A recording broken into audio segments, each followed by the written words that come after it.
to enter the court of the Chinese emperor. Thrice bowing and kneeling the head to the ground 9 times was a must. Napoleon said about China that let it be asleep, and if it got up, it would shake the world. When the Europeans were in a race to beat one another after the fall of the Roman Empire, China was united and integrated at that time. Chinese naval ships would move around the world.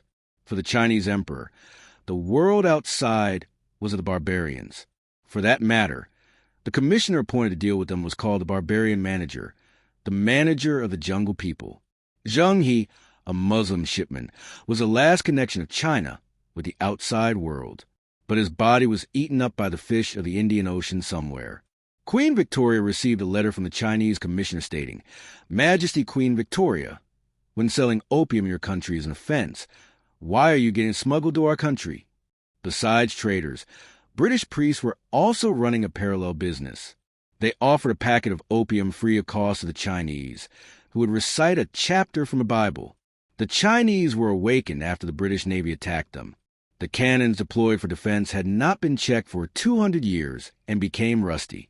The British soldiers fired bullets at the Chinese and recovered the cost by levying taxes on them.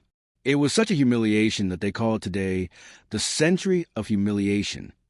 How did China come out of the abyss of humiliation? Does it hold any lesson for us to learn? This is the story going to be told. Faisal Warage, share this with you.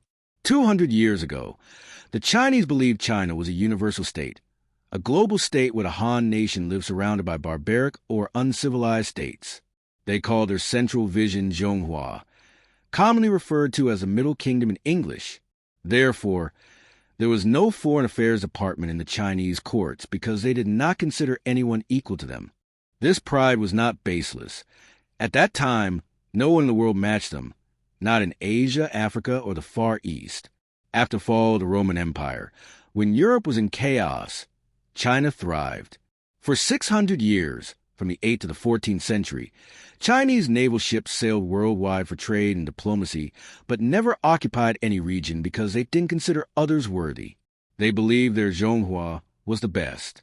In the Golden Era's final stage, maritime expeditions peaked. In the early 15th century, Admiral Zheng He, a Muslim from the Hui community, led major voyages. Born Mahi in Hunan province, he was castrated and brought to the Ming court in childhood. Later renamed Zheng He, he showed exceptional maritime talent. Between 1404 and 1424, he completed 6 sea voyages with a fleet of 200 ships and 28,000 men. The Yongle Emperor supported his missions, which took him to Indonesia, India, Sri Lanka, Iran, and East Africa. Zheng He exchanged gifts, brought exotic animals like elephants and giraffes, and maintained relations with over 30 nations. Many settled in Chinese coastal cities. He helped secure sea routes. Till the 15th century, China was connected to the world and thriving. But when Yongle died in 1424, his successor halted naval missions, considering them wasteful. Influenced by courtiers, the new emperor diverted funds to northern defenses against Mongols. He burned maps, ship blueprints, and abandoned under-construction vessels. Zheng He, once celebrated, died disappointed on a final voyage to India. His legacy was reduced to a symbolic grave and a ship replica in Nanking. After his death, China shut itself from the world for 400 years, first closing sea routes, then land connections. They focused on building the Great Wall and internal matters.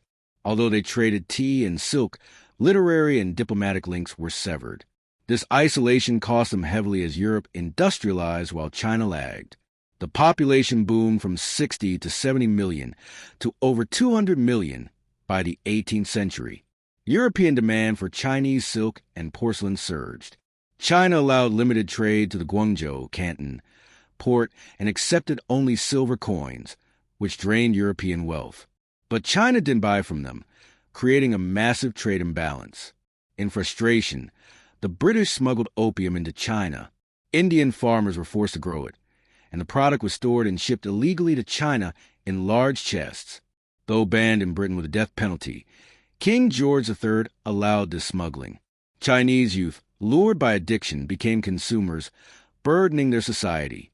By the mid-18th century, 15 tons of opium entered China, reaching 3,000 tons by 1840. Britain earned £6 million annually. China's silver reserves fell, copper currency devalued, and farmers, earning in copper but paying taxes in silver, suffered. A revolt erupted in 1794, led by the White Lotus Buddhist Society.